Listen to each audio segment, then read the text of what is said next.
Pourquoi l'espace est-il plus petit que l'on croit? On croit souvent qu'il s'étend à l'infini, mais certaines théories affirment qu'il est fini. Lucas se demande alors, comment les scientifiques mesurent la taille de l'univers? Lucas regarde les relevés du fond diffus cosmologique. En mesurant l'expansion, les scientifiques calculent le rayon observable et projettent la taille totale. Mais quel indice montre que ce n'est qu'une infime partie? Lucas note le chiffre astronomique, 10 à la puissance 23 fois plus grand que l'observable. Cette différence colossale montre que notre vue n'est qu'une goutte d'eau. Mais si l'univers est si immense, comment peut-il être fini? Lucas étudie les théories spatiales. Même si l'étendue semble illimitée, les modèles imposent une taille finie. Ainsi l'espace, quoi qu'il contienne, reste borné. Pourquoi alors on parle souvent d'infinité de l'univers? Lucas écoute les astrophysiciens débattre. Certains défendent un univers infini, d'autres une taille limitée. Le désaccord montre que l'infinité n'est pas acquise. Quel modèle propose que notre univers serait bien plus petit que ce que l'on imagine? Lucas découvre l'hypothèse de J.P. Luminet.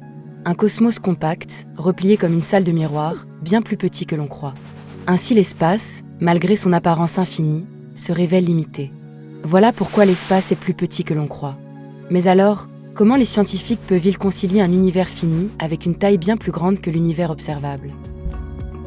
Lucas se demande comment les scientifiques peuvent-ils concilier un univers fini avec une taille bien plus grande que l'univers observable? Quel est l'ordre de grandeur de la différence entre l'univers observable et le possible univers fini? Lucas voit que la différence peut être astronomique. Il peut être au moins 10 à la puissance 23 fois plus grand. Pourquoi alors les cosmologistes parlent-ils d'infinité alors que l'espace pourrait être fini? Lucas remarque que le débat persiste car la topologie finie est difficile à observer, alors que certains parlent d'infinité. En quoi cette petite taille de l'univers change-t-elle notre perception du cosmos? Lucas comprend que même un univers fini mais gigantesque reste bien au-delà de toute échelle humaine, conservant le sentiment d'immensité. Alors, pourquoi l'espace est-il plus petit que l'on croit?